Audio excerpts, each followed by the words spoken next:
Hey guys, today we are talking about MGM's flagship property problem, Encore Boston Harbor, casino credit woes, and more. So stick around. This episode is sponsored by Cove Security. Get started today at crapvegas.com/cove. Welcome to the Crap Vegas podcast. Vegas, here we come. Vegas! Here are your hosts, Chris and Josh. Hello, everyone, and welcome to episode number 56 of the Crap Vegas podcast. I am Chris. He's Josh. Josh, what's new? Well, I was trying to think about, so episode 56, is this episode Yo 11 or is 65 Yo 11? I don't know. We've got away from all our little craps dice calls. I know, but I was thinking about episode 56 and it made me think of Yo, and then I was thinking you can't have 65 be Yo and 56, so I don't know. Well, you could. And then the guy last week was telling us it should have been the Hard 10 episode 55. Yeah, we got to think about these things. But you know what, Josh? Last week was an angel number, if I remember correctly. That's right. What's 56? Do you have a call out on? Nobody sent me anything, so maybe 56 is just another number. You know, Josh, as you would say, it's almost a what did you say last week? That it was almost a round number? Oh, yes. So close enough. 56 is almost a round number. Exactly. So, Chris, did you see? I was just looking at somewhere in the news today, and I saw that Dr. Pepper has overtaken Pepsi as the second biggest selling cola product or soft drink. Yeah. Wow, I wouldn't have thought that, but I know. I know you're not a big soft drinker. I'm not. I don't drink any sodas. But Diet Dr. Pepper is my, at home, I'm drinking the Diet Cherry Dr. Pepper or the Diet Strawberry Cream Dr. Pepper. Wow, sounds healthy. It's diet, no sugar. I'm sure there's aspartame, right? I don't know. There's a few chemicals, yeah. Yeah, I mean, anyway, no, I haven't had a soda in probably 5 years, so I'm probably the wrong person to talk to about that. But yeah, I'm a little surprised that Dr. Pepper's the number 2. I would have thought Mountain Dew would be ahead of Dr. Pepper. Let's see. Coke is the leader by a comfortable margin last year, 19.2%. Dr. Pepper and Pepsi both had 8.3%. Mm-hmm. And then with Dr. Pepper technically ahead. And then Sprite came in at 8.1, Diet Coke at 7.8. So this is separating Diet from obviously from the others. But anyway, I don't even see Mountain Dew, so I don't know where it is. Yeah, maybe it's just the part of the country that I'm in. Mountain Dew is by far number 2. But you still call it Coke? No, we've gone over this before. It's not all Coke. I mean, they'll ask you, what do you want to drink? You don't say, I want a Coke. Oh, what kind? Mountain Dew. That's not how it works. We just refer to sodas in general as Coke. There we go. So it's not soda, it's not pop, it's Coke. Yeah, I got you. So I've actually even been to the Dr. Pepper Museum in Waco, Texas. Wow, lucky you. I can't believe I missed out on that exciting opportunity. Talk about kind of being extreme for your soda preferences. So Dr. Pepper made a cherry cream Diet Dr. Pepper for a while. I don't even think they make it. And they discontinued it. So I was buying discontinued Dr. Pepper Diet Cherry Cream Soda or whatever on eBay. Wow. So I had a random 12-pack sent to me. You know what? I was about to say that's pathetic. It is. And then I remembered that. Have you ever had Dunkaroos? No. The little cookies with the frosting with them? Little cookies with I don't think so. They were really popular when I was in school. It's like you'd put them in your lunchbox. It was a little pack. Like little Debbie's kind of things? No, they were tiny little, almost like shortbread cookies. All right. And they would give you like Duncan Hines frosting and a little cup with it. Yeah. And they were called Dunkaroos. Well, they stopped selling them. I don't know why, but they discontinued them. So there was a period there where I was buying Dunkaroos on eBay when they were not on the market. I'm not alone in this. But thankfully, Dunkaroos are back on the market now and you can buy them again. They brought them back after like 10 years of being gone. There you go. Dr. Pepper's got a coconut cream soda out now that I haven't tried yet. It's not out in diet yet that I've seen, so I'm excited to try that. Well, good for you. That all sounds disgusting, but I'm glad you enjoy it. But now with all our talks of carbonated beverages aside, let's tell people how to get a hold of us. If you want to send us an email, that's podcast@crapvegas.com. You can leave us a message on Facebook at crapvegas.com/Facebook. You can leave us a voicemail, crapvegas.com/voicemail. Or the easiest way is always going to be on Twitter. X. He's at Vegas Duffy, I'm at Small Whale 13, or the show page is at Crap Vegas. Okay, previous episode feedback. Josh, last week we talked about different craps betting strategies. And we forgot a big one. Pros and cons and all that stuff.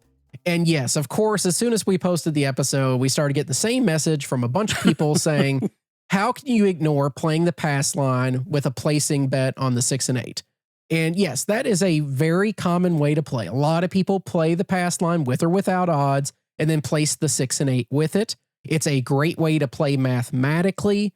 Little boring in my eyes, but if you're just looking to last a long time, make your money really stretch out, and you could make some decent money playing that way, it's a great strategy to play.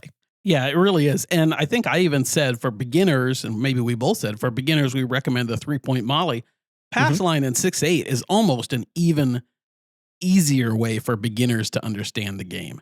It can be. In fact, it's the way I bought a craps book way back when I was, 19 or something on how to play craps. And it said pass line, place the 6-8. When one of the two hits, take them both down. So then you've just got the pass line. That is not if you don't care about rating or anything and it's still fun for you, that is a really conservative, safe way to play craps. Agree with you. Although, Josh, if you regressed or pulled your bets down after a single hit and we're just playing the pass line and it went on like a 15, 20, 30 roll series with no points, I would probably cry. That would probably be my reaction. Well, I remember this made me think of when I played the electronic, what do you call it? Shoot to win? What's the difference between shoot to win and roll to win? I always forget. I never can remember. I think roll is the one with the actual dice. Anyway, the one with the real dice I played in Laughlin. And I told this story before, but I played, really low limit, just $6, $6, something like that, 5 on the line. And I had a 26 roll or 30 roll. And I was thinking, why couldn't I just play at half our normal level, right? Exactly. Josh, any cons to that betting strategy in your mind? Not really. As far as a craps way to play for a while, 6 and 8, as we said, are really common numbers to hit other than the 7 low house edge bets. The pass line is a very low house edge bet, even if you're not playing with odds. There's not really a downside to it if you're going to play craps. Other than you're not getting the fun that we get out of hitting the extremes and that kind of thing. What do you think, Chris? Yeah, nothing too big. If you're somebody that likes a lot of action, it's probably not the best way to play. I'd rather be inside instead of just the 6-8, just to add a little more excitement to it. But no, I don't have any big cons about it. It's a very smart way to play. You're going to have some fun with it. You got some numbers that you can hit other than the point. You're going to last longer. Yeah, it's a great way to play. And I think, we've talked about boring Jack before. I think when Jack is not playing his 3-point Molly type strategy, that he'll go 6 and 8. Michael Traeger also plays big on the 6-8. That's his way to play. Boring, that's how he likes much smarter than us. Yes, exactly. We never claimed to be smart. Okay, so yes, now you can say that we haven't forgotten it. We talked about it. But it's not a correction. It's just it's not. It's just an omission. Yes. It was an omission, but that's okay. A sin of omission versus a sin of commission. Yeah, completely different things. Yeah, exactly. Josh, we got a DM from a listener about win comp expectations. They said, so recently booked my first comp offer at Win for later this summer, and it was a good one. One thing in the confirmation email that was interesting was how transparent they were with respect to any additional comps I would get. Given all the recent discussions about comps and Win specifically, thought you would find this interesting. So here's what he shared. They said, quote, on slots, a minimum of 8,000 to 10,000 slot points earned per day are required before any additional charges may be offered complimentary. And on table games, a minimum of 4 to 6 hours with an average bet of $250 to $350 of table play earned per day before any additional charges may be offered complimentary. So Josh, I guess what the listener is saying is if you're booking on a comped offer and it doesn't cover something that you're interested in, whether it's more food or maybe a spa visit or some sort of retail purchase or something, they won't even consider it unless you hit those thresholds of 10,000 slot points a day or 4 to 6 hours at effectively $300 of rated table game play.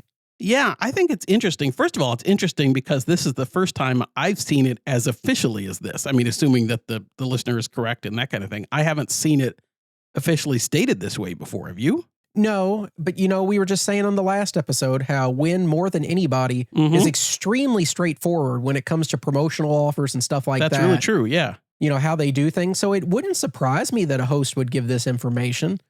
It's just, I guess from our perspective, Josh, it really doesn't come up very often where we're asking for things on the back end and we're never really considering what our play was. We're just saying, hey, will you take care of this? Yeah, that's very true. I was thinking, so to kind of give some context for our listeners, so Win's second tier status is, I think it's, what are we? Platinum. We're black, so it's platinum. So Wynn's second status is platinum, which I think is 7,000 or 7,500 tier credits. So this is saying a minimum of 8,000 to 10,000 slot points earned per day is required before additional charges are comps, etc. But the point is, you really have to hit that platinum level in a day. So that's what you're, just to kind of give context for people when they think about how many slot points they earn if they play at Wynn, that's what we're talking about. Yeah, I mean, it's a lot of play. And 4 to 6 hours at 250 to 350 is a lot for pretty much any table games player.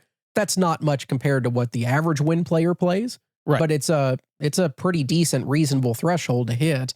I don't know, Josh. It's good to have this information, and hopefully it's very helpful to somebody. You know how I am. I always have the expectation if I ask, I expect it to be taken care of. That's I don't true. really think about what we did. I just say, take care of it. I think it's good for people that are thinking, what do I have to do to be, to have these additional comps and things. Sure. This is a good kind of idea.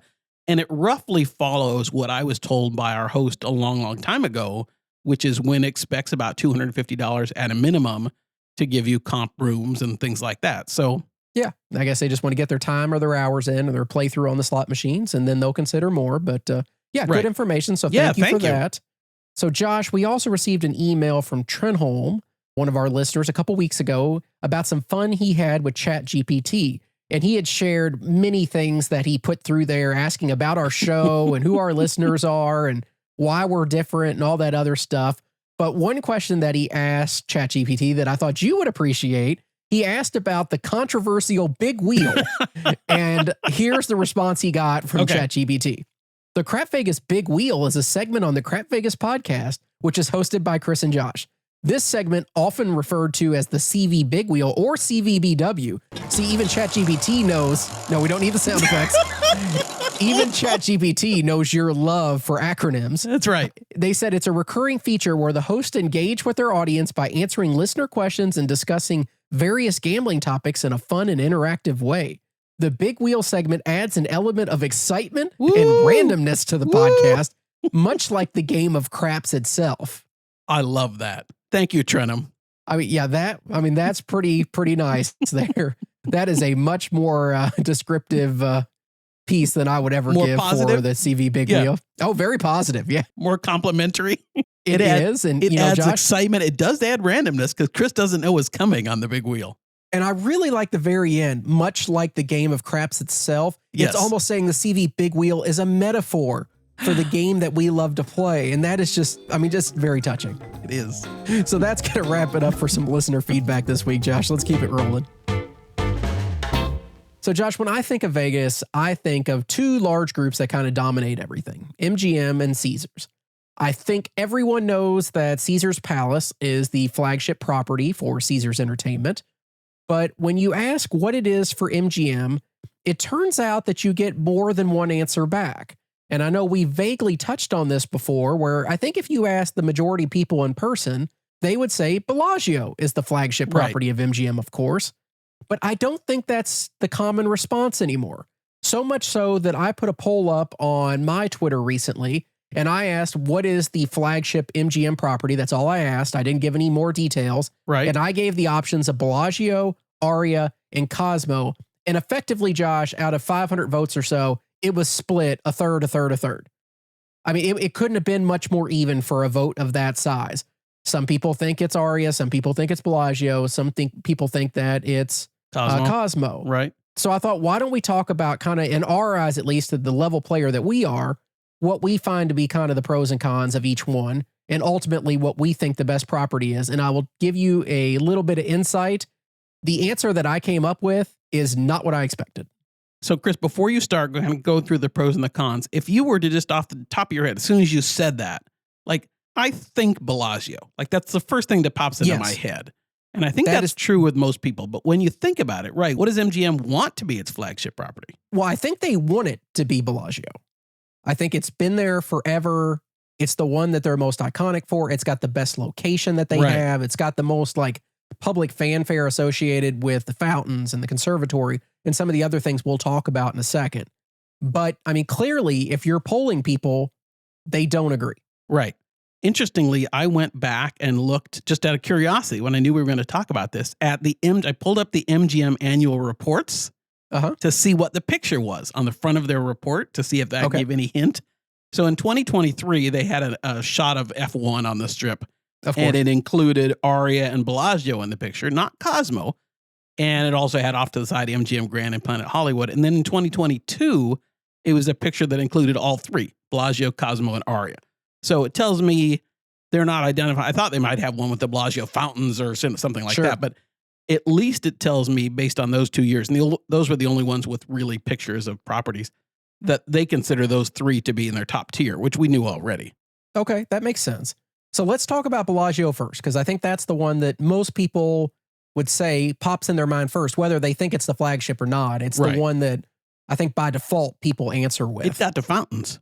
It does. So pros on my eyes, I do think it has the best casino floor of any MGM property that they have. It's very Wynn-like from its just elegance and just, I mean, the layout's amazing. The people are great. It looks classy. Yeah, it really does. The casino, we've talked about it. It's our favorite casino floor in Vegas. It's a beautiful casino floor. Other pros, Josh, like the porte cochere and the lobby, I consider that area just absolutely breathtaking. It's beautiful. Yeah, the Dale Chihuly chandelier or whatever you call it, sculpture thing and the Bellagio. That is a beautiful lobby. Now that you mention it, I hadn't even thought about that until you just said that. The fountains are, of course, iconic at Bellagio. Everybody can recognize those, whether you're a big-time Vegas person or not. They, of course, have the conservatory. I think they have a lot of really nice high-end restaurants. So if we're talking about like Prime Steakhouse or Picasso, a lot of amazing views from their restaurants. That's what I was going to say, right. And they did just renovate a lot of their rooms. So that is a plus as well. The cons, though, in my eyes, and I know the first one is the biggest one in your eyes, I'm pretty sure, just extremely limited casual dining. It really is. And I'm not going to talk about snacks. I promise I won't mention the lack of milkshakes or anything like that. I'm not even going to talk about that. But yeah, there aren't a lot of, but casual dining is just really limited there. What other casual dining do they have? I literally can't think of anything other than snacks. So if you don't like snacks, or if you're like Josh and you're just really pissed off that milkshakes disappeared from there, you don't have other options. You would have to walk to another property. I mean, you have like buffets and stuff like that, but I mean, when I'm talking about like casual dining, I'm thinking either a food court or just a walk-in, counter order, walk away sort of thing. They just don't have any. And even the Starbucks is way down through the shops, down the stairs or down the escalator. Yeah, it's not even that. If you think about that, it's casual dining, but that's as close as I can think of. So that's a big con in my eyes. I say that the room products aren't on the same level as Cosmo and Aria Sky Suites, but I do think their base room is better than the Aria base room. Right, and we'll talk about it when we get to Aria, but Bellagio at least has renovated the base rooms recently, whereas Aria has not. Now, granted, I didn't like the renovations of the base rooms because this was, 2-3 years ago when they finished all that up?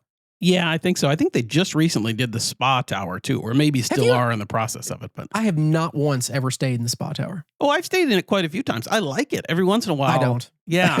I don't want to be down there. I don't like the location as much. You don't have the views. Right. I don't want to be there. Because I knew I was going to go to Aria more, I think that's why I stayed in the spa tower last time or whenever it was.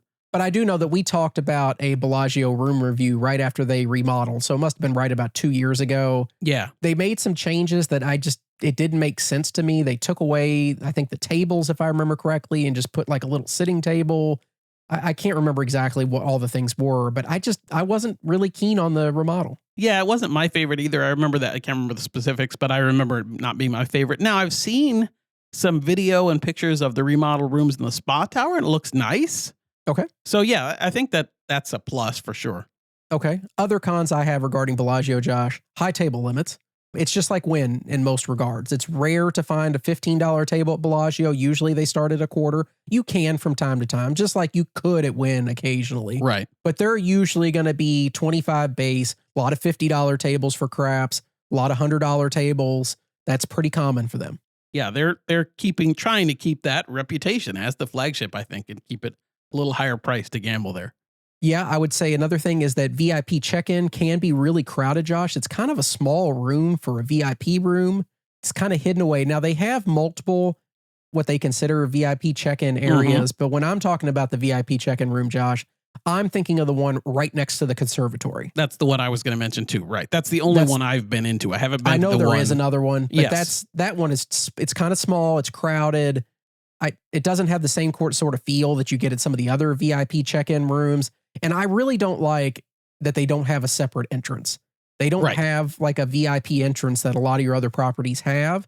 And I'm not trying to say that like we deserve our own entrance or anything like that. But when you're staying in nicer properties, you have an expectation of certain things, and whether it's privacy or just ease of getting in and out, because that lobby can be crazy if you get there at like 3 or 4 o'clock and having to walk past everybody to get to the VIP area, it can be a little hectic.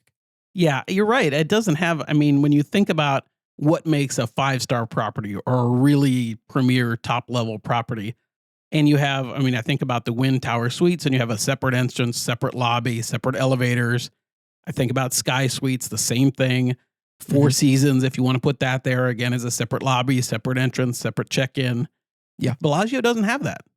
Yeah, no, so it's something worth mentioning. And the only other thing, Josh, I would say they don't have real room service anymore unless you spend $100 or more.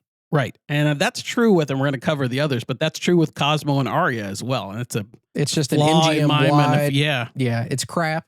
It really is. It's a big con. Cosmo was never like that. And of course, until MGM took over, and then it kind of fell apart a little bit. I mean, look, I understand that room service is expensive, so you might be spending that anyways. But if you're somebody like Josh or I that travels solo most of the time, spending $100 is actually quite difficult. So if Josh wants his cheeseburger and fries on a plate, he can't get it. It's going to come in cheap packaging. And I don't like that as much, but it's going to be a con to all three of them. And you think about Wynn, I mean, if I do steak nachos and French onion soup and some sort of dessert, and when you factor in delivery charges and gratuity and everything like that, oftentimes it comes out to like $89 or something. So it's still under $100. So even at Wynn, as you said, when I'm by myself, I'm not usually drinking in my room. I'm not ordering liquor to go with that. So it's hard to hit that 100. Okay. So let's switch over our thought process to Cosmopolitan. I know this is a place that you haven't stayed. I've stayed there a ton, so I do have some feedback there. But pros for Cosmo, Josh, a lot of these you can attest to. I do think it has the highest energy of any casino floor that MGM offers. I think it can compete with Aria. I mean, Aria can compete with it sometimes of the day and things, but overall, every time I've been in Cosmo, which is usually in the evening, it seems to be just jumping. Okay. Other pros. Table limits, Josh. They're much more modest than Bellagio. Yes. I think you can walk into Cosmo pretty much anytime, including weekends and nights, and find a $15 craps table, definitely a $25 without issue. And it's almost rare that you see a $50 table there for craps. Yeah, I agree. It's much more manageable. Chris and I were able pretty easily one time to find $15 tables. Easy. Yeah, multiple empty tables ready to go. They open a lot of tables. They keep the limits reasonable. That's a plus. If you're a male visitor, Josh, I would say they have a ton of eye candy. That's true. Probably if you're a female visitor too. Oh, I'm sure. I mean, we're not looking what they for want, that, but yeah. But there are no more attractive group of people to be found in Vegas than walking through the Cosmo lobby. Yeah, if you want to go for some people watching of that, pretty people watching, that's a good place to do it. Wynn late at night can have some pretty people too, but sometimes a different level of people. Yeah. And they also skew older at Wynn, I think, too. Right, that's what I meant. Like older and just a different demographic is more of what I meant. Yeah. Other pros, smaller size. It's a lot easier to navigate than some of the bigger properties. The Cosmo is very simple in my eyes to know exactly where everything is. There's only really one walkway through the whole property. It does branch off for a little bit with some slot machines in the middle, but you're not going to get lost walking around the Cosmo. Right. There really is just a front and a back. Yeah, exactly. They have a great high limit room. I do enjoy playing in there. A great bar with it, Josh. They have tons of seating in there. You can just go sit down and chill if you want to. Tons of blackjack and baccarat. No craps in the high limit. So if that's something that you care about, doesn't exist. I think that overall, and I think this is by far their biggest selling point, I'd even say more so than the rooms, they have the best selection of casual and fine dining in Vegas. They have something for absolutely everybody. They really do. Although with Holstein's leaving, that leaves a little bit of a hole. No pun intended. See, I don't think so, because there's literally Lardo, the burger place, well, that's true, right across from it. So it's not like you're losing too terribly much. They have their whole food hall. I mean, with every type of food you can imagine. Yeah. They have donuts and burgers and sushi and all that stuff and egg slut and just so many restaurants. You could never go hungry. And if you like casual food, you can't even get that many options anywhere. That's true. I'd make a little bit of a push that Aria with the opening of Proper Eats has kind of taken a step very close, but I still think Cosmo is probably better overall. But Cosmo definitely has the high end too, Josh. I mean, they got both sides of it. So I mean, if you're an eater, then Cosmo is a terrific place to be. Right. The only other thing, Josh, of course, the rooms. You can't talk about Cosmo without talking about the rooms. They are starting to show some wear at this age. Right. But their balcony rooms, there's nothing else like it in Vegas. No. I don't care how run down the rooms are. They're, wraparound terrace suites or just anywhere. Right. It's unmatched. It's beautiful. Most of them look out over the Bellagio fountain, so you get the best of the fountains while being able to sit on a balcony Except and you're watch sideways. them. That's the only. Well, it depends on what rooms you're in. I know. It depends on what tower you're in and all that stuff. But I mean, just absolutely beautiful rooms. They do need to have a little bit of a refresh at this point, but love them. They are fantastic. I've been in the rooms and was this is now probably 5 or 6 years since I've been in a Cosmo room, but I was blown away by, this was a wraparound terrace room that I was in and just stunned by the room itself and by being able to go out on the terrace. If you've never done it, it's worth it for sure. I agree. Let's talk about some of the cons though about Cosmo, because there are some. I'd say the first one, it's extremely loud. Yep. Not as loud as some of the downtown properties, but it is extremely loud and it does cater to a younger guest. So if you're my age or older, I mean, especially if you're Josh's age. That's right. You may not fit in as much as you want to. It's meant for people probably 21 to 30 with a lot of their family money. It's where you go. I would say if you want to see, guys with really fancy watches. Yes. Cosmo is your, and sometimes Wynn, but that's where but no, I mean, it's absolutely right. It's caters to a very specific group. I would say it is loud. And kind of the flip side of that, I think Bellagio also caters to a certain type of clientele that's maybe, I don't know, opposite's the right word, but when I tell people about Bellagio, right, people think Bellagio might be stuffy or older, and I think Cosmo is definitely hip and younger. And it's when we play at Bellagio on a craps table, Josh, I feel like we're usually some of the youngest people at the table. I feel like that too. But if we play at Cosmo, I bet you we're the oldest people. Yep. And Aria, we're kind of in the middle. Yeah. It's like a whole baby bear Goldilocks sort of situation here is what it is. Aria feels just right. It does. So let's talk about some of the other cons real quick. We talked about the rooms showing some of their age at this point. I do think the dealers on the table games at Cosmo are a slight level below what you typically get at Bellagio. They're not as good. They're good, but they're just not as good. Yeah, I mean, I don't have a great deal of experience, but the times I've played dice there, I thought the dealers were fine. I wasn't overly impressed or thrilled. Yeah. But it's a really limited sample set for me. Josh had a con that there's a lot of bros, and he is 100% right. There are a lot of bros at Cosmo. If that's your thing, then more power to you and enjoy it. And it's not a con at all. But yeah, it kind of goes along with the people watching and the type of guest that it's catering to and that kind of thing.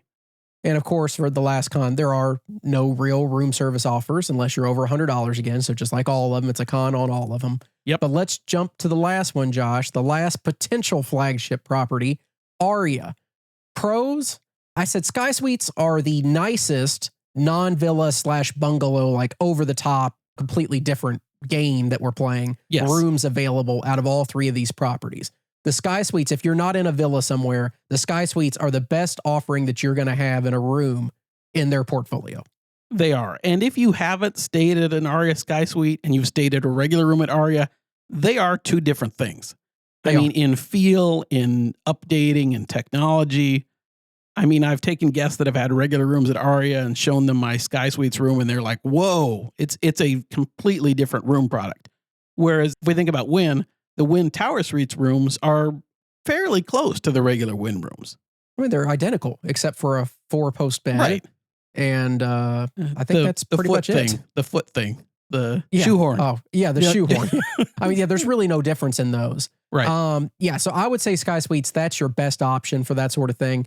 I mean, it literally feels like you're staying in like a New York condo, like a really large New York City condo, 1,500 square feet, overlooking the city. They're beautiful, tons of space, very nice appointments, everything you can need are there. And the service level you get in Sky Suites is completely different than what you get in a normal room. Right. Other benefits. Great selection of casual dining. As you said, Josh, Aria does have a ton of options. If you like casual food, they have the burger place that you like so much. Posh, what is it? yep. Posh, yeah. Moneyline Pizza. They have the food hall. They have a lot of options if you want to grab a quick bite. And they do have a Starbucks fairly conveniently located on the second floor. And I learned recently, Chris, I don't even remember if we talked about this, but every once in a while you can't mobile order. They close the mobile ordering at the Starbucks on the promenade level at Aria.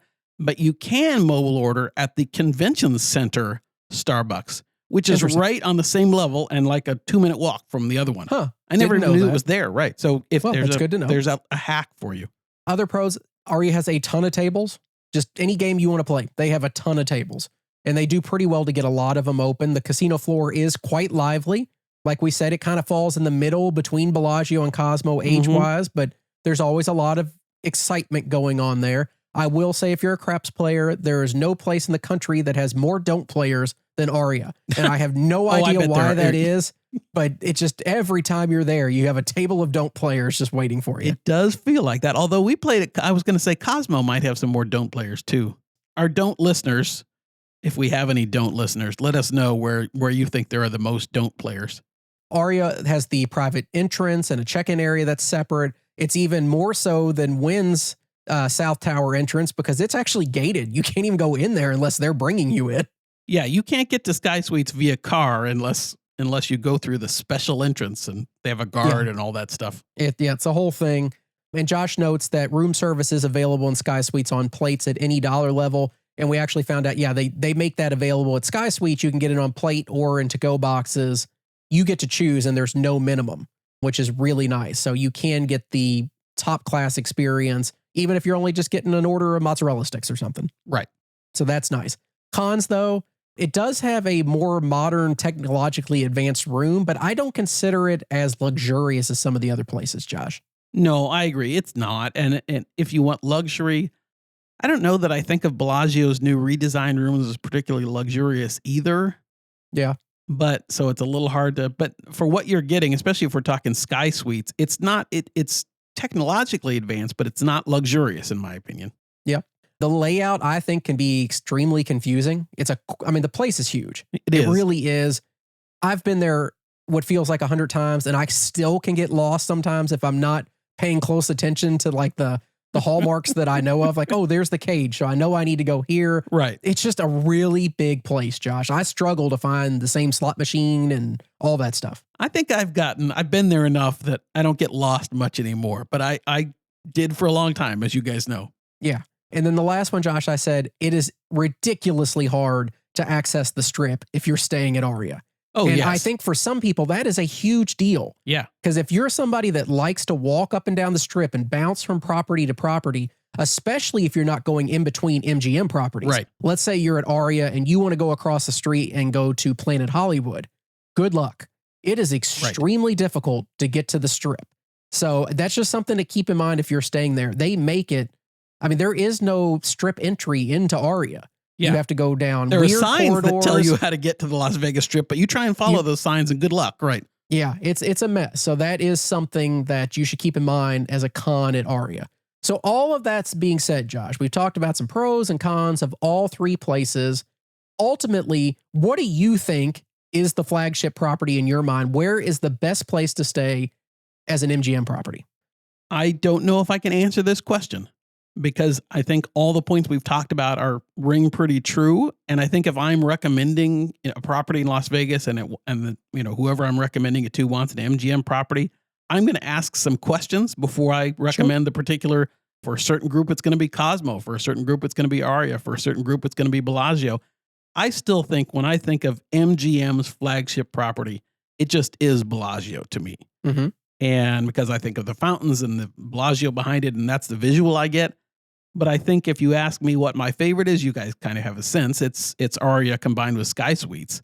I think that gives the most, or the potential to give the most of what I want in a Vegas trip. Do you think that's a problem? If you're an MGM, I was thinking about executive, is that a problem that you can't really just say definitively, this is the best property that we have, and you have to give people a questionnaire before you can direct them where to stay? I was thought about that ahead of time and thinking, is that a good thing or a bad thing? they clearly don't think it's particularly bad because they talk about their highest tier properties. They talk about all three kind of in a lump. And I guess they're comfortable with that. Different market segments picking each of those three properties. I don't know. What do you think? What's your pick? I don't think it's ideal having three different properties serving three different groups of people being your best properties. I think simply from a branding perspective, it's much better to have one property that everybody knows is the best, and then you can have them fall in line below that. But I don't like having three separate ones. I think it makes it really hard to know, like from a CapEx perspective, where do we invest our money the most? Yeah. You know, do we put it here? Do we put it there? Do we have to spread it out among three properties to keep them all up to that level? Because it's hard to have three things be amazing. It's easy to have one. It's not easy to have three. So I think that doesn't help them just from a logistic standpoint of how they're going to, upgrade and maintain these properties. That being said, if you even asked me a week ago what their flagship property is, I would say Bellagio. Right. But as we went through this exercise, when I started thinking of the pros and cons for a player like us, I almost feel like Cosmo is the best place for us. Right. Ironically, it's the one place we don't go. And hopefully we will I don't know why soon. that is. Well, and I'm sure we will as they transition. Right. And now that I know I'm allowed to go back into that place, that helps too. But I do think that, honestly, the way that we are, Josh, Cosmo kind of feeds into what we would like. The table limits stay lower, tons of casual dining, beautiful rooms. They have some good hosts over there, although I've had some issues with them in the past. But, if you like us, we don't mind having eye candy walking around the floor, even though we're not the demographic they're targeting. I mean, it's a cool place. You watch, by episode 60, we're going to be hanging out at the Chandelier Bar, playing video poker for the whole trip. Yeah. I mean, we didn't even talk about the Chandelier Bar, which is probably the most iconic bar in Vegas. Yeah, it really is. And it's where people, you see all the time on social media. I was at the Chandelier Bar and doing this or drinking this or whatever. Having what's the Sazerac? What's the Cosmo drink? There's some drink that the Verbena? Verbena, that's what it is. Yeah. I've had one before. I didn't love it. But, that being said, Josh, on our trip in a couple weeks, we've already said we're going to go to STK for dinner one night. We are. I mean, we will be at Cosmo, so maybe we'll play there some. Yeah. I don't know. We'll find out. So there's the discussion that we wanted to have about those three different properties. Let us know what you think. What is the flagship property in your mind?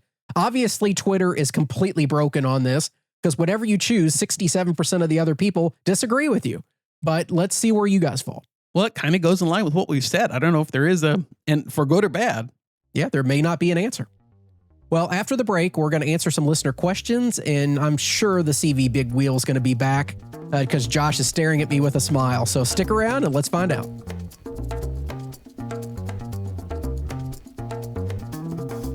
Something a lot of people overlook is home security. They think it's too expensive, they hate the contracts, and they just don't want to deal with the hassle. Well, I have a solution for those people that will make this much simpler. Cove Security. Cove is an industry leader in home security systems without any of the hassles that people are used to. You can self-install the system, there are no contracts, 24/7 support, and most importantly, it's cheap. With monitored plans starting at only 60 cents a day, how could you pass it up? The best part is that if you act now, you'll save up to 65% on all your equipment. You'll get a free HD camera, free setup. Let's just say everything's free, even though it's not. But there's no better time to switch. Cove was also named the best home security system of 2023 by U.S. News and World Report. Josh, are you going to go sign up for Cove now? I'm going to go sign up right away. Perfect. Thank you. That's what we need. And if you want to get signed up, go to crapvegas.com/Cove. That's crapvegas.com/Cove. Stay safe, friends. Josh, it feels like Zorkfest is going to be here before we know it. It sure does. And I'm super excited. In fact, I've got plans during Zorkfest. I'm going to be in charge of the Dice Lab, the Craps Lab, I think, which is going to be taking place during Zorkfest. Mostly I'm excited about Sunday, honestly. There's Saturday is going to be all the Zorkfest programming, the Travels and Miles stuff, and all the exciting things like that. Then we have the Podcasters After Dark panel on Saturday night. But then Sunday is going to be all gaming. So that's when we're going to have our crap session, our coffee dice that's part of the Zorkfest itself. Space is going to be really limited on that, obviously, because it's just one table. So when ticket sales go up, which I think is going to be in July, If you're interested in that, make sure and jump in quickly. But then all day Sunday is going to be gaming related. So I think there's going to be plans to do a Baccarat session. There's going to be, I might do a Heidi's group pull. So look at you. It's going to be fun. Sunday is going to be my favorite, but Saturday is going to be all the main programming. So that's what you really want to be a part of anyway. I'm super excited about it. It's going to be a great time.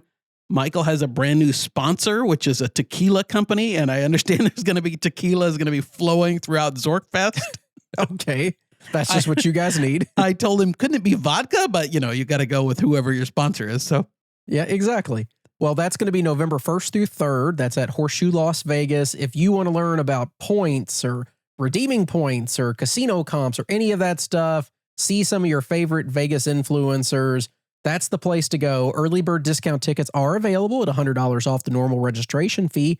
So get over there and get registered at travelzork.com/Zorkfest. That's travelzork.com/Zorkfest. It's going to be a great time.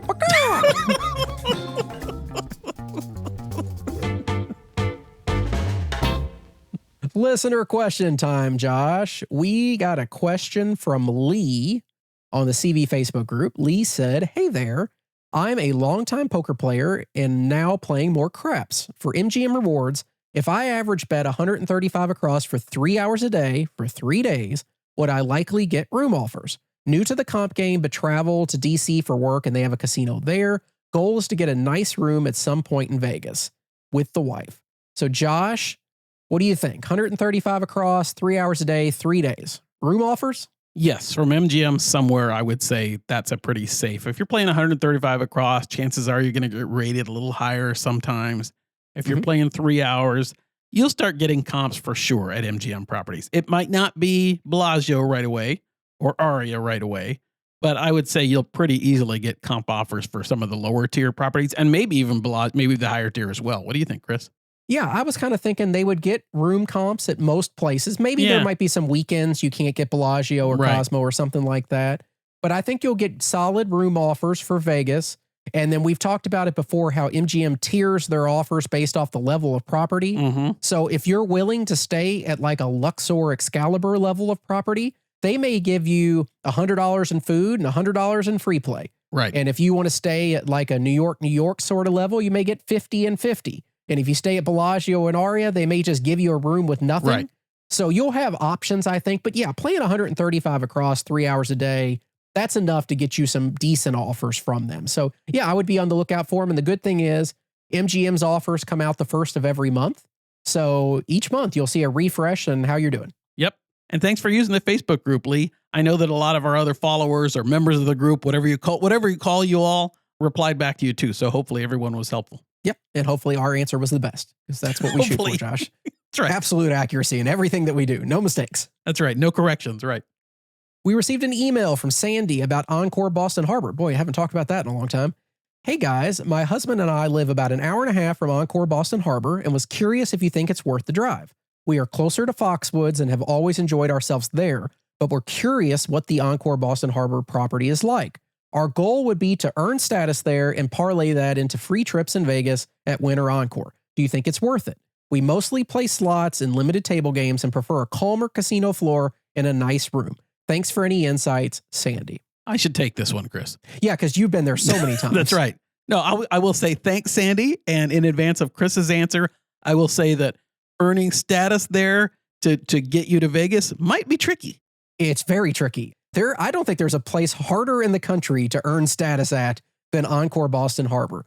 The tier credit earning rates there are literally half, if not less than half, of what you would get in Vegas for the same amount of play. It's insane. Why? I have no idea, but that's how it is. I've been there a handful of times.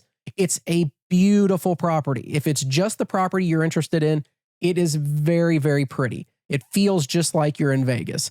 Is the casino floor calm? No. It's very loud for being a Wynn Encore sort of property. It caters, it feels like the times I've been there, to a very young demographic of like 21 to 25-year-old, just drunk kids on the weekend playing there. Table limits are very high, usually 25 at a minimum, 50 is pretty common.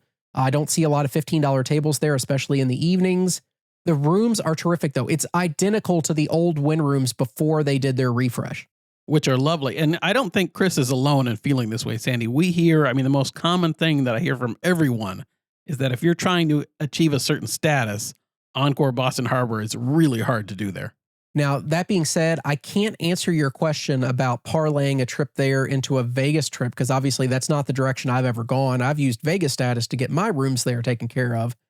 I would think with their difficult earning rates, maybe it would be more difficult to get it as a Vegas room because Wynn Vegas rooms are pretty darn expensive. Right. So they have pretty high expectations.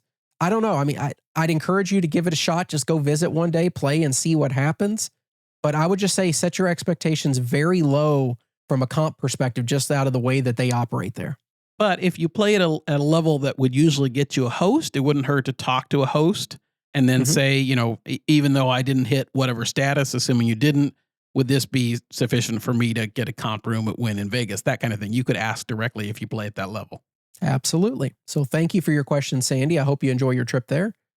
Josh, we received an email from George R. Very easy question. If you had to demolish one strip property from Caesars and MGM, what would it be? So I was thinking about this. Thanks for the question, George. If I had to do a Caesars property, Chris, it would come down probably to me if we were just demolishing, not thinking any factors about recent refreshes or anything like that. It would either be Harrah's. I think it would be Harrah's. I was thinking about Flamingo, but I like the history of Flamingo. I was thinking about Imperial Palace /Link/Quad. Right. Yeah. And it's not so much the history as you have the promenade there, which I think has some value to it now. And so I think it'd be Harrah's. Okay.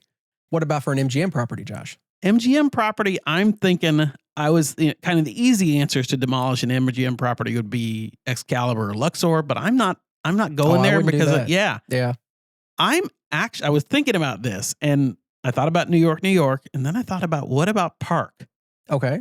And I like the no smoking part of Park. I like the fact that it's recently renovated. I like that it has the theaters and all that stuff, but I almost think Park. I think New York has just enough kind of interestingness about it that I would say keep that over Park. I think Park is a little bit dull to me. Oh, I think that about New York too, but what do you think? I'm right there with you, Josh. I think my default answer would be MGM Grand. That place is just way too large. It's as bland as can be. There's nothing going on there. I mean, out of locations, it's not a great location. Yeah. I mean, it's better than Excalibur or Luxor, but I would never destroy those. They actually, right. I mean, they had some theming and they have a purpose. Right. MGM Grand, I don't know anybody that seeks it out unless they're like a convention goer and they just need the rooms. Yeah. But I'm there with you on Park. I've talked about it many times before. I like some of the things that they do there, but their casino floor is just as bland and boring as humanly possible. It was much better before they did their remodel. I loved Monte Carlo, but yeah, Park is just, it's boring. The rooms are boring. There is nothing that ever really drags me over there. Even the non-smoking's not enough to get me there. I would have no problem destroying that. The casino floor is very small. Sorry to interrupt you. The casino floor is very small. Yeah. Yeah. And if you're asking me about a Caesars property, the Link just, I mean, what talking about? Talking about a bland place. I mean, the Link is just as boring and bland as it gets. I think Harrah's is no thought process at all. Yeah. I'd rather stay at Harrah's than I would at the Link. The Link. I mean, I haven't been to Harrah's in probably but 5-7 years, probably the last time I was over there. That's where Matt King used to be, the magician. So I would go up there occasionally, play a little bit. If I was staying at Cromwell, I would walk up north, up the strip a little bit, and I'd play there, and I'd play at Flamingo and stuff. But yeah, the Link, there is nothing that makes me want to go there. It was torn between those two. So we're kind of on the same page. Thanks, George. Okay, last question this week, Josh. We received a rather lengthy email from Oliver, so I'm going to do my best to, pare it down a little bit. And we were going to get to Oliver's last week, but we ran out of time, so we carried it over. When I say last week, I mean episode 55. I interrupted you. I always say last week, even though it was 2 weeks ago. Maybe we should just switch so to be weekly, Josh. Why not? There we go. It is weekly. Join Patreon. You got to get on Patreon. Hi, Chris and Josh. New fan as of December, new Patreon subscriber as of April. Thank you. Thank you. I went back and listened to every podcast episode. Now working on listening back on all the Patreon episodes. Your brotherly dynamic is great. On my hour commute to and from work, just got back from Virgin the first 2 nights and Sahara the last 2 nights, and had some issues regarding credit lines. So Josh, he established credit lines at a couple places and he had issues at each, things that I haven't even seen pop up before. But when I heard it, I was like, whoa. So here, let's talk through it.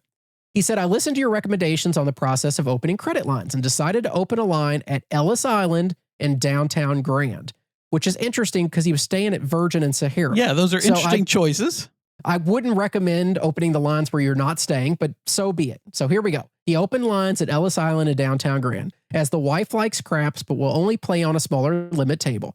I personally play with a much larger bankroll, but I don't mind the smaller table if it means she'll play with me. Talk about a process.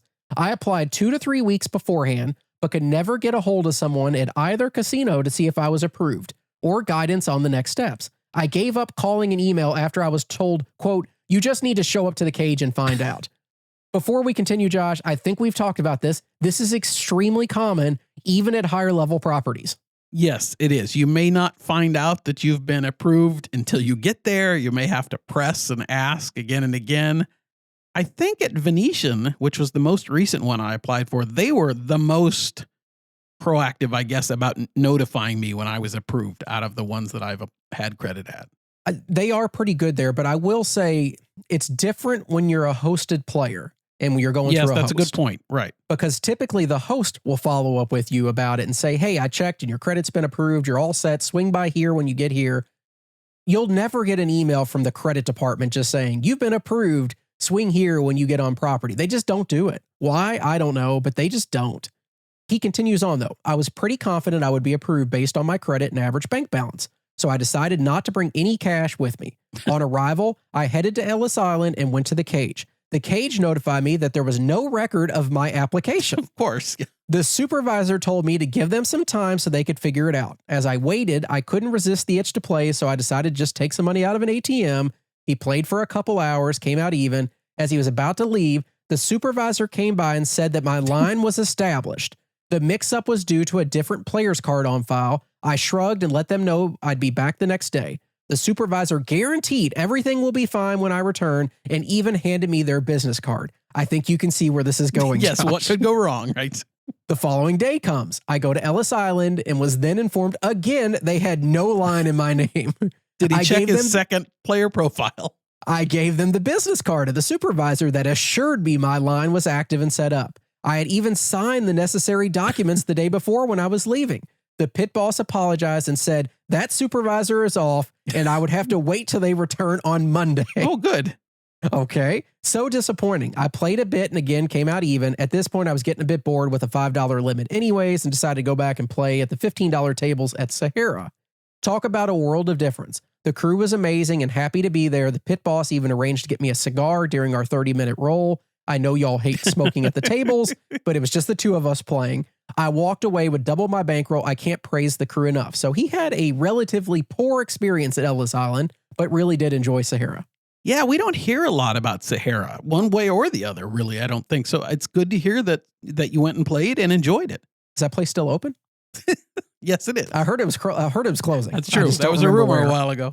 Oh, well, I'm going to get blocked by somebody else on Twitter now. Okay. Anyways, Josh, the following day, they head down to downtown Grand on a Sunday around noonish. He went to the cage and asked the cashier if he could activate his line of credit. Their response, quote, only a supervisor can approve or access those applications. They won't be back until Monday. Geez. I was so disheartened. We played a bit, lost a good chunk, and moved on.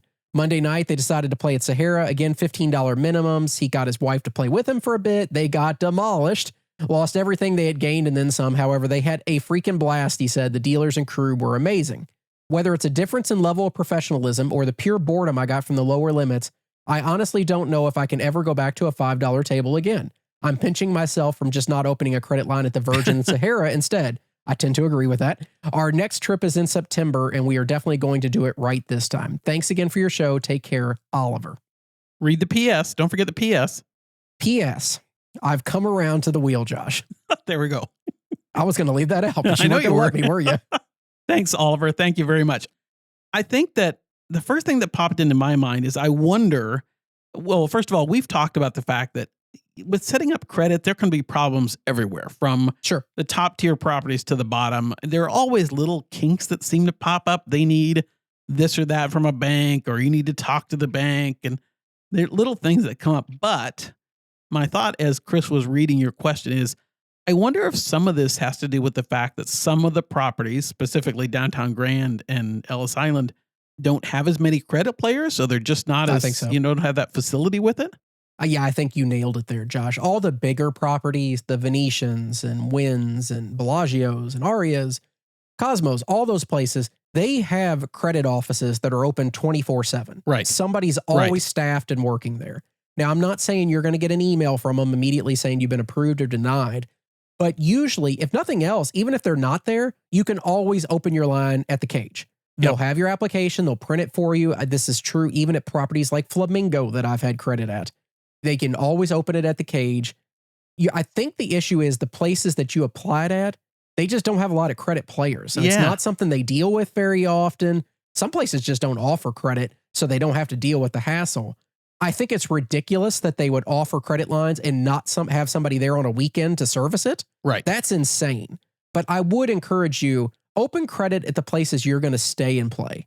I wouldn't open it at a property that I'm not going to stay at. I think that would be a waste of time. And it sounds like, you really enjoyed your time at Sahara. So maybe that's the place you need to do. Yeah, absolutely. So I'm sorry that you had to go through that. Josh knows me. I can't imagine how mad and pissed off I would be if that happened to me. Well, there's a reason I always either take some cash or have a bank nearby that I know how to walk to or whatever, because I am dead set that if something goes wrong with credit, I'm going to have some money somewhere. No, I'm the same way with you. The only thing I would say, though, is I don't know if all the places do it, but most properties nowadays will cash a check, especially if you're staying there. I don't carry checks. I don't either. And I don't usually carry a ton of cash with me. But I would say that's something just to look at in advance of going to any property that you're not familiar with. See if they offer some sort of check cashing or if they want you to register in advance to do some sort of check cashing. And maybe just keep a couple blank checks in your bag with you when you travel, just in case something like this pops up so that you have access. And usually the places will cash a check for free, so you could even save on ATM fees by doing it. Yeah. Okay, just something else to keep in mind.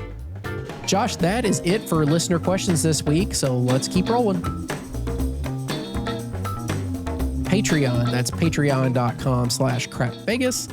What do we have over there now, Josh? So we did, for those of you who are patrons, you will know what this is. For those of you who are not, we did an episode of CVTV on our last Patreon show. CVTV is where Chris and I take something that's been on TV or movies or something, and we live watch it or react to it during the Patreon episode. So we did that with an episode of Casino Confidential, the first episode of Casino Confidential, which was a show that aired back, I think, in 2013. Chris and I had a great time, really good time going through that episode on the last Patreon show. So if that's something that appeals to you or you just want to support the show, we'd love to have you over there.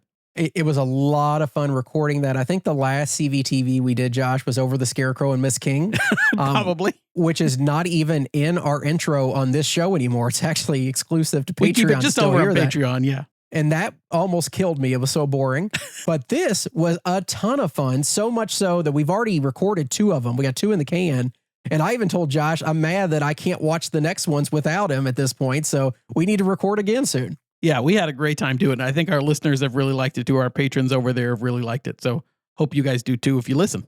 Yeah, absolutely. So let's talk about new patrons, Josh. A ton of them this week. We did that Delta giveaway, so we'll talk about that in a second, but I think that spurred a lot of people to jump on board over there. New patrons in the past 2 weeks are Kenneth T., Neds, Ian and Casey, and they were KCS members, so thank you to that. Thank you. Sam H., Jason H., no relation, but Jason is a KCS member as well, Josh. Thank you, Jason. John S., who did an annual subscription. Thank you, John, for believing that we'll continue to do this for a while. That's right. We can't let you down. Darby C., Brendan B., Dice Man 2024, and Island Life 12. So thank you all for signing up the past couple weeks. We truly appreciate it. Yes, thank you very much. It means, as I always say, it means the world to us. You give us the motivation to keep going and trying to do fun things, especially over on Patreon. And I just want to know, is Ned's a single or a plural? I don't know if it's 2 people or not. Maybe it's just the Neds. It could be the Neds. Maybe he's got split personalities. I don't know, Josh, but It's just Neds. I'm going to assume it's a nickname.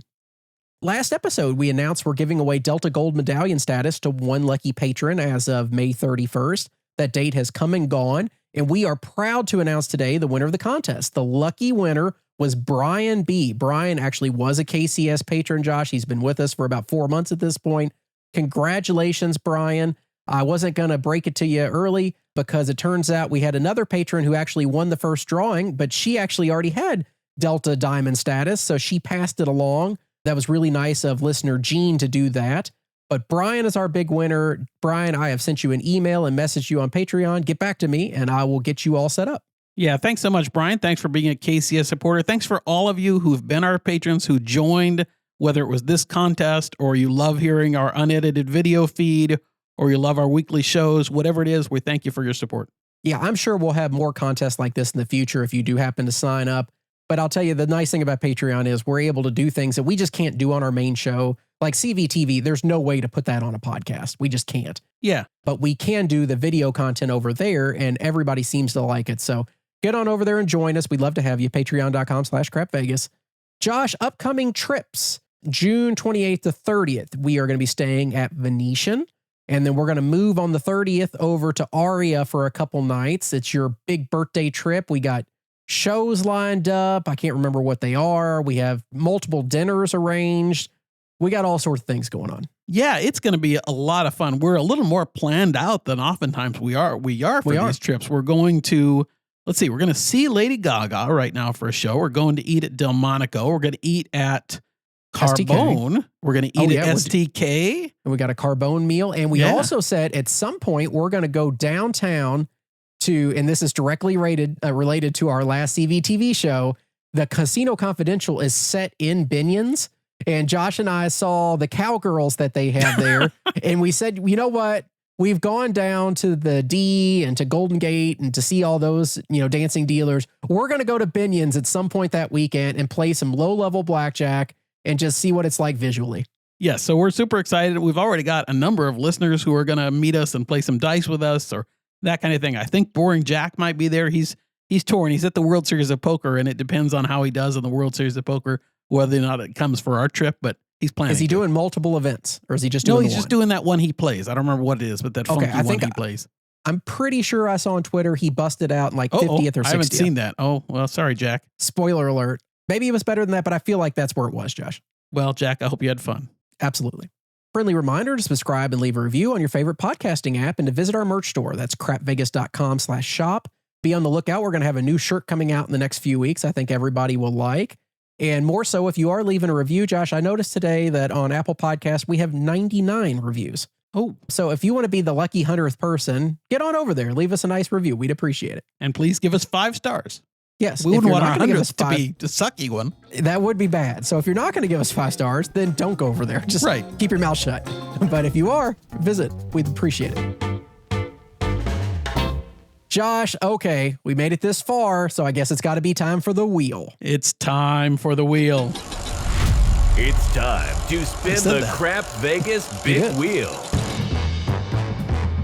Are you ready? You ready? Kind of. Josh, spin the wheel. Let's see where it lands, Chris. Oh, it landed on a story that you might know about. It's been in the kind of Vegas news for a little bit, but it actually made the front page of the Review Journal today, so that's newsy enough that I picked up on it. Did you see that Four Queens is getting a tub? They're getting a tub. Oh, they're getting baby they're getting craps. They're getting baby craps, the little mini tables. They're getting baby craps. I can understand why they'd want to do that, because typically those mini tubs only have to have one dealer. Right. They can do everything. They said 2 is what they're doing. Is that what they're going to do? Yeah. I mean, I've seen it with 1 before. Right. But 2's great. But either way, 2 instead of 4, it's much less labor intensive, so it's cheaper for them to run. And I think they're adorable. I do too. So for people who don't know what this means, a normal craps table is what, 14, 16 feet, Chris, somewhere in there, I think, in length? Anywhere from 12 to 16 is pretty normal. And a baby, what we're talking about is basically a craps table that's almost cut in half, if you want to think about it. Kind of like a bathtub is the old-fashioned clawfoot bathtub idea. And I think it's 8 feet in length, so it's quite a bit smaller. There's going to be 2 dice, chairs at all the spots.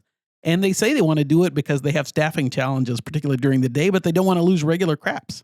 No, I get it. And usually those small tubs, you can get 2, maybe 3 people on each side. But Josh, isn't that almost ideal for us? Because we could always have our own half of the table without anybody else on our side. Yes. And Chris, we may have to go to Binion's and Four Queens to check out the tub. Just to check it out. I'll tell you what, you bring some extra cash with you for me because I don't usually travel as We have with to as get much. Oliver's cash. Yeah, it's exactly what we need. Maybe his line of credit will be active for us by then. Yeah. But Forgot we about swing that. by downtown Grand and get his line activated and take some off of his. But anyway, I that's think pretty that'd be fun. Yeah.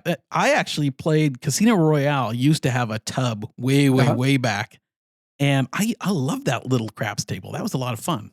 And I mean, the good news is for somebody like you, Josh, the odds of you keeping the dice on the table are significantly better on a tub table versus a normal link table. I don't you know if think that's they'll true. We'll have to put that to the test. We'll have to find out. Okay, spin the wheel again, Josh. All right, here we go. What do we got this time? So, Chris, this is actually one that I kind of thought was fun, and probably some of our listeners will too. Coming up June 13th through 15th at South Point is the Casino Collectibles Association Annual Collectibles Show, which is a bit of a mouthful. What's the acronym for that, Josh? Let's see, CCAACS. Cacas! It's the world's largest casino chip and collectibles exhibition. Okay. It's got over 50 casino memorabilia dealers, everything from chips of all denominations to gaming tokens to dice to slot cards, playing cards, matchbooks, ashtrays, menus, dinnerware, swizzle sticks, casino photos, everything. Wow. You say swizzle sticks, and it reminds me there was a episode of Las Vegas, the TV show, where they had a swizzle stick convention in town, and it was a really big thing because somebody had their prize swizzle stick stolen, and they put Danny and Mike were working really hard to figure out who stole this super rare swizzle stick. Oh, God. And they asked him at the end what the value of the swizzle stick was, and he's like, $3. $3, right. I mean, is there anything Vegas related that you collect, Josh? I was going to ask you that. There isn't really. I mean, I love the people that have dice collections. I think that's super cool. I like the people that have chip collections. I know Michael does. I think Tim from The Better Life does. There's a lot of people that do chips. I think I would do dice probably if I had I'm not really a collector anymore. I did as a kid collect stuff, but I mean, I have some dice from Planet Hollywood that somehow I got two Planet Hollywood craps dice that I hang around. I have our dice, and that's about it as far as collecting. You don't do any casino stuff? No, I never really have. I do have a blackjack table, and so I have a bunch of casino cards because there's a peek on it, a window for seeing if there's a blackjack or not. There's a peek window, and the only way to get cards that have that kind of capability is usually when you buy used casino cards. That's usually the way it goes. Right. So I have a bunch of those, but I don't collect them by any means. I don't collect dice or chips or anything like that. We actually had a listener about a month ago, Josh, who built a really cool casino chip rack, a custom one out of wood. And they even offered to make us one if we ever got into collecting. So maybe one day I'll do that. It's just not something I've gone down that road before, but maybe someday I'll get bored and start collecting things. If anybody's going to go to this, I am genuinely kind of intrigued by it. I wish I was going to be there. It'd be fun to go see. Mark Hall Patton, who's the historian that's on the Pawn Stars. I don't know if you ever watched that, but he worked for the Las Vegas History Museum and he's kind of a neat looking guy with a beard and stuff. He's going to be there talking about the memorabilia, so that'll be fun.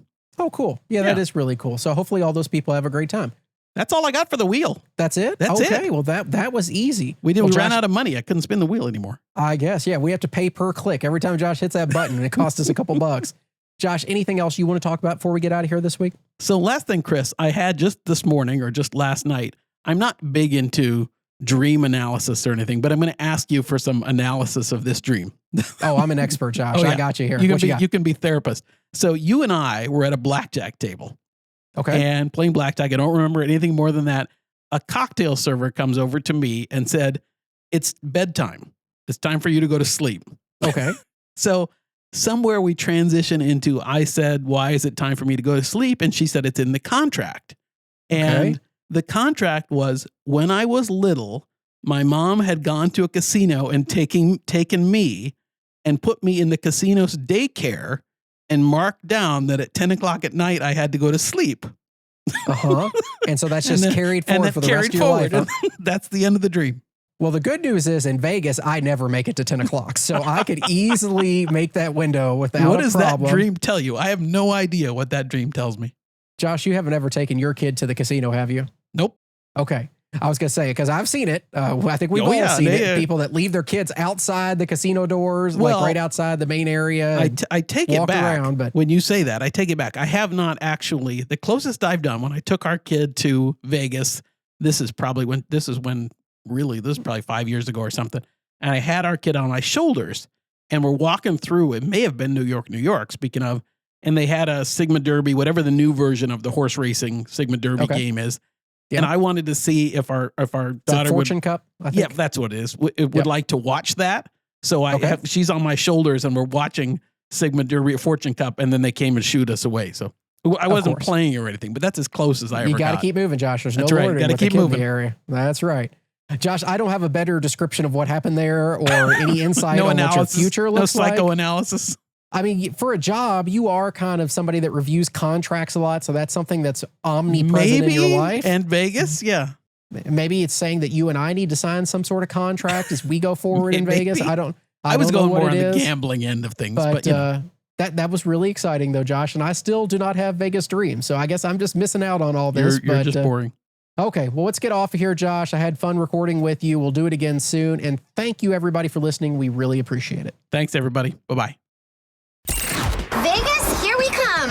Thanks for listening to the Crap Vegas podcast. Have you ever been to Vegas? Check out all our recent news and our Vegas trip calendar by visiting crapvegas.com. See you in Vegas. You got this, Chris. You ready? Let's do it. Hey guys, today we are talking about MGM's flagship property problem, Encore Boston Harbor, casino credit woes, and more. So stick around. Whoa. I didn't want to say problem again because last time you gave me a problem about having too many problems. I was waiting. Oh, God, you have that button. It's just give ready the man to go a button at all and he'll press it, right? We should put out a poll on best lobbies, and then we can have people lobbying for lobbies. Wow. Get on over there and join us. We'd love to have you. Patreon.com/crapvegas. Josh, upcoming trips. That's patreon.com/crapvegas. Sorry. Are you a bird now? Got to repeat everything I say? Here, let's just start this one over. Computer, how many entries are there for Darmok? 47.